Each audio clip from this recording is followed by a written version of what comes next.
Alright guys, a quick one. Here, I'll detail how to show phone number on Samsung Galaxy A54 5G during call.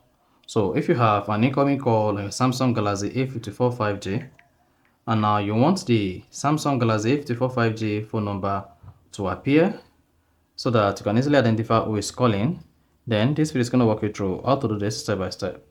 So if I download this, you found this offer informative, please don't forget to like and subscribe. As you can see, the incoming phone number does not show. Now for you to show this, just go ahead, drop the call first.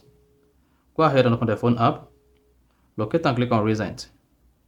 Click on the three dots at the top right. Select Settings. Now go ahead and click on Caller Information. Once you click on Caller Information, go ahead and enable Show Contact Phone Number.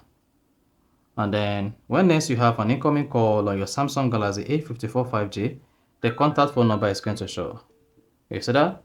So that's exactly how to show phone number on call screen on Samsung Galaxy A54 5G. So if you found this offer informative, please don't forget to like and then subscribe.